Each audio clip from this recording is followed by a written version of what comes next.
Amigos, en la entrevista de la semana recibimos al decano de la Facultad de Economía de la UAS, Antonio Ciriaco, un economista de amplia trayectoria, con quien vamos a debatir temas económicos nacionales e internacionales que como un eje transversal afectan, inciden en todos los órdenes de la vida diaria de cada uno de nosotros.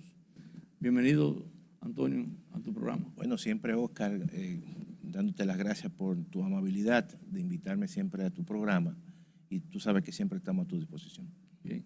Antonio, iniciando con una visión ampliada del panorama económico internacional, queremos que nos explique tu visión e interpretación de los fenómenos que en los últimos 6 meses han estado gravitando sobre el panorama económico mundial, como son la guerra Rusia-Ucrania, que ya esta semana recientemente cumplió 6 meses, una proyección final en este sentido, la inflación global, hasta cuándo va a ser, el incremento de la tasa de interés de los Estados Unidos, qué tanto afecta a la República Dominicana con respecto a lo que envío de remesas.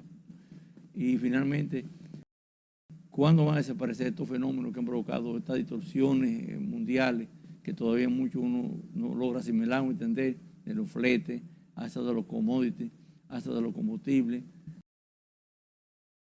posibles escenarios a futuro que se podrían dar en ese sentido? Mira, Oscar, el mundo está en un proceso de recomposición, o sea, en términos geopolíticos. Eso es un dato que venía corriendo incluso antes de la pandemia.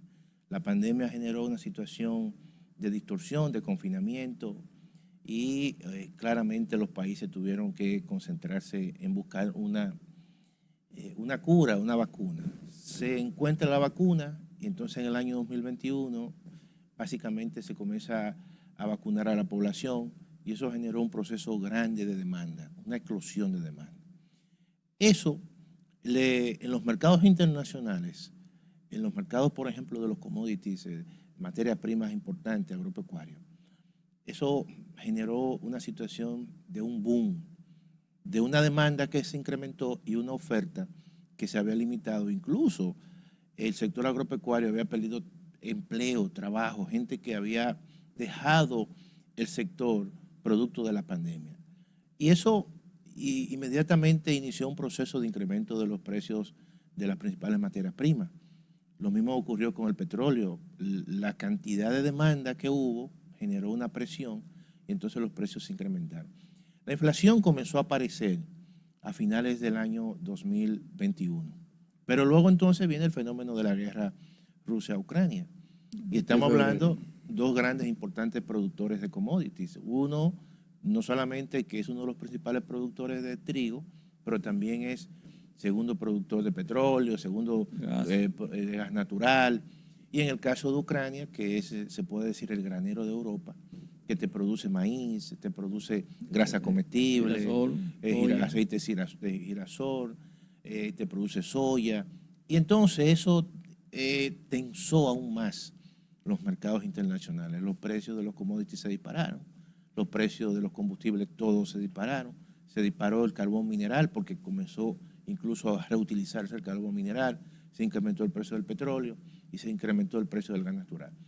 Esos fenómenos afectan a la República Dominicana en dos sentidos. En primer lugar, la matriz energética en la República Dominicana, el 75% es de gas natural, petróleo y carbón mineral. Entonces ya hay un efecto importante en los precios de la energía y de los combustibles. Los combustibles en toda la cadena de suministro para producir cualquier bien o servicio juegan un papel importante. Sí. Si le aumentan el precio de los combustibles o el precio de la electricidad, yo voy a producir más caro, evidentemente. Entonces ya por ahí hay un fenómeno que atizó la inflación en la República Dominicana.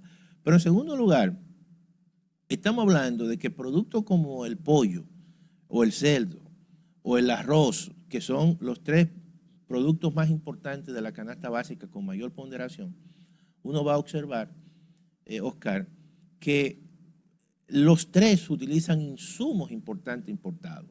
El pollo, por ejemplo, tiene un alto coeficiente de insumos como el maíz, la soya y grasas. El mismo cerdo también se utiliza, pero también en el caso del arroz utiliza muchos fertilizantes. Sí, urea. Claro, urea. Entonces hay un componente de esos fertilizantes que evidentemente se utiliza, se desprende del gas, como es el producción nitrógeno. urea y gas. Claro, entonces todo Es eso como una cadena ahí. es una cadena. Entonces todo eso afectó también los costos de producción de no solamente de todos los bienes y servicios o sectores de la agropecuaria, que todavía tiene un peso importante en la canasta básica.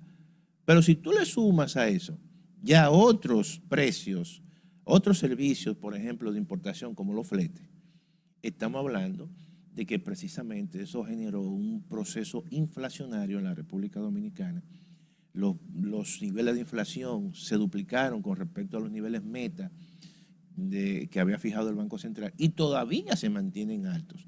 Claramente, hay que decir lo siguiente, el gobierno ha buscado soluciones, pero claro, ha subsidiado los combustibles, los fertilizantes, pero eso no es la solución, porque la solución no está en sus manos, ni en las manos de los productores. La solución, como es un fenómeno geopolítico, está en función y como hay un proceso de reordenamiento en términos geopolíticos, donde China surge como una gran potencia, Estados Unidos se mantiene todavía como la potencia mundial, pero con mucha presión, Rusia es una potencia militar, y todo esa trípode de países obviamente, están en conflicto, en recomposición. Esa situación, hasta que no se resuelva el tema, básicamente que se llegue a un acuerdo permanente entre Rusia y Ucrania y Estados Unidos y la Unión Europea, van a seguir las tensiones. Fíjate lo siguiente, cuando en estas últimas semanas atrás, que Turquía, conjuntamente con las Naciones Unidas, llegaron y firmaron cierto acuerdo para darle salida a una serie de granos básicos que estaban en el famoso puerto de Odessa. Claramente, cuando le dieron salida, los precios de los commodities agrícolas comenzaron a bajar, pero también el precio del petróleo, el precio tendió un tanto hacia la baja. Pero luego viene una situación que no estaba, vamos a decir, en el horizonte. La semana pasada, un atentado contra la hija de uno de los principales asesores de Putin. ¿Qué ha ocurrido? Que los precios del petróleo han vuelto otra vez a incrementarse. Y cuando llegaron a los 88, ya andan por los 93, 94. Sí. Eso significa que los temas geopolíticos que tienen impacto geoeconómico en la economía, si eso no se resuelve, evidentemente que nosotros estaremos luchando durante todo este resto del año con temas como el tema de la inflación, como el tema de los altos precios, los productores con altos costos de producción. Y eso claramente son fenómenos externos, son choques externos. Y cuando tú vas, por ejemplo, a los países de la Unión Europea, están viviendo y pasando por una situación extremadamente difícil por el tema de que los precios de la energía se han disparado. La inflación, por ejemplo, en muchos países europeos ha sido récord, el caso de España.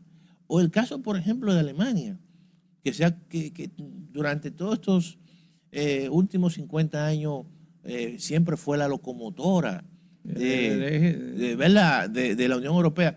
Y déjame decirte que llama la atención para que tú veas el impacto de esa guerra en Alemania, por ejemplo. Cuando se produce el proceso de reunificación de las Alemanias, eso fue en el año 91, a partir de ahí, Alemania nunca ha tenido, mensualmente hablando, mes por mes, por mes, por mes, por mes, nunca tuvo un déficit en su balanza comercial. ¿Tú sabes lo que es eso? Sí. 30 años consecutivamente. Y por primera vez, este año 2022, va a tener un déficit en su balanza comercial. ¿Por qué? Porque esa situación que ha ocurrido allá y que todavía está afectando importantes cadenas de suministro y eso le está afectando importantes industrias. En el caso, por ejemplo, de la industria automotriz, que ha básicamente se ha visto impactada por el tema, por ejemplo, del aluminio, que se utiliza mucho en la fabricación de vehículos. Ucrania es un importante productor de aluminio. Todo eso ha retrasado la cadena de suministro. Si tú le sumas también los problemas de China, China tiene una política todavía de COVID cero, y tú encuentras que todavía hay ciudades en China, que cuando hablamos de ciudades en China son de millones de gente, están confinadas. Sí, Entonces, y hasta que no desaparece, y hasta que no desaparezcan, no sale nadie. no sale nadie, Oscar. Entonces tú sabes que todo eso afecta claramente a la República Dominicana. Ni hablar, por ejemplo, estamos hablando de la agropecuaria, pero el turismo. Si el turismo también es afectado, la agropecuaria se ve afectada porque son elementos que se encadenan. Entonces, el mundo de hoy es un mundo que en apariencia está globalizado, pero el proceso no es la globalización, es un proceso de desglobalización por el tema de reordenamiento que hay de la composición y la hegemonía de los países. Esa es una situación que evidentemente, Oscar, va a afectar a la República Dominicana y va a afectar la economía dominicana y claramente a los sectores quizás más dinámicos, la agropecuaria, el sector turismo, el sector de la construcción, que son sectores clave, obviamente, y donde mucha gente vive de la dinámica de esos sectores. Claro, es un encadenamiento.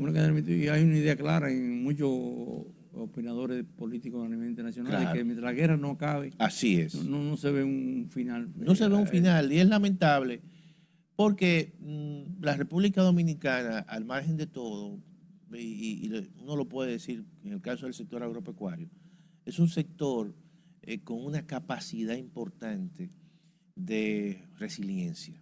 Yo escribí un artículo donde yo decía que la mejor manera de tú blindar la economía dominicana es con la producción nacional. Y la agricultura, al margen de todo, ha respondido, no este año, respondió con la pandemia, sí, pero también es un sector que durante los últimos años, las últimas décadas, ha sido responsable de alimentar el 85% de todo lo que demanda nuestra población.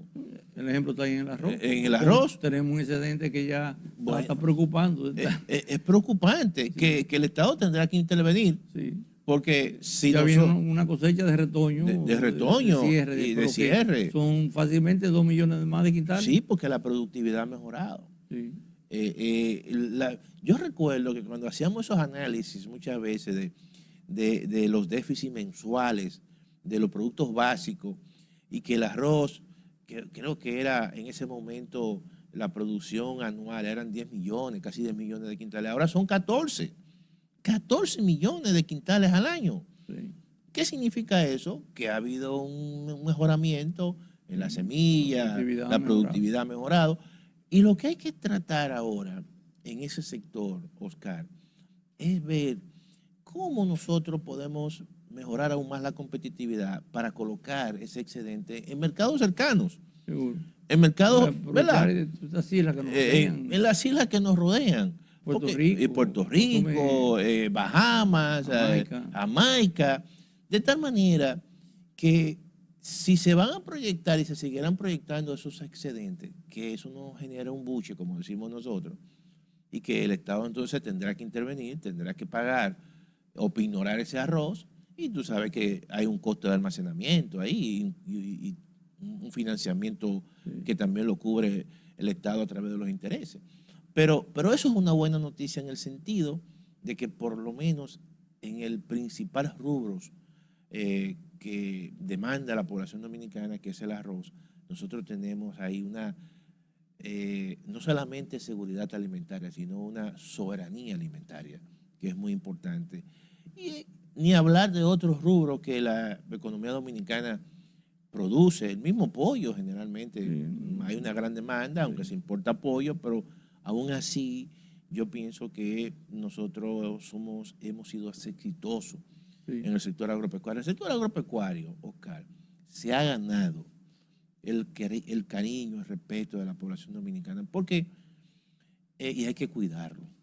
Porque hay un sector, si hay un sector que ha reaccionado Sí, durante estas últimas décadas, ha sido el sector agropecuario. no está claro. Pero ya que estamos ahí mismo en lo que es el país, Sí, sí. retornamos al nativo. Tenemos un problema latente, Antonio, desde la queja permanente de muchos sectores de la población con la inflación. Claro. Alguien economista Sí. la semana pasada hacía un análisis de que cuando lo que tú gastabas con 10,000 pesos en enero de este año, si tú ahora tienes que buscar 12,200. Oscar, O sea, 2,000 y pico de pesos más. Oscar, Y con una gente que tiene un salario frisado, imagínate. Oscar, Tú tienes que... nosotros somos partidarios de que en este contexto debe haber una política pública salarial que acerque más el La salario indexación del real, salario. claro, acerque más el salario al costo de la canasta básica familiar. Mira, el Banco Central, que da muchas informaciones y eso es muy bueno, una buena noticia, siempre, te presenta la evolución del costo de la canasta básica. Para el primer quintil, por ejemplo, 25,000. 25,000 y tantos. Pero ¿cuánto es el salario mínimo más alto? 21,000 pesos. 21. Pero no todos los trabajadores te ganan ese salario mínimo. No, 15, La gran mayoría 15, 18. 12. Entonces, así. apenas ese salario mínimo te compra quizá el 65 o el 70%, básicamente de esa canasta básica. Entonces, esa situación claramente te dice el nivel de deterioro que hay en este contexto. La inflación es el peor de los impuestos. El peor de los impuestos, Carlos. Inevitable. Entonces, y perjudica a la gente, pero beneficia al Estado, No, seguro. porque te aumenta las recaudaciones. Sí. Antonio, el tiempo se nos agotó. La brevedad, tú sabes cómo es. Sí. Pero esperamos en otra futura oportunidad de poder desarrollar otro tema de mucha importancia para... Siempre, gracias por tu gentileza, por invitarme a tu programa y siempre estamos a tu disposición. Bien, gracias. Amigos, con la entrevista concluimos el programa. Muchas gracias por su atención y le esperamos la próxima semana a esta misma hora.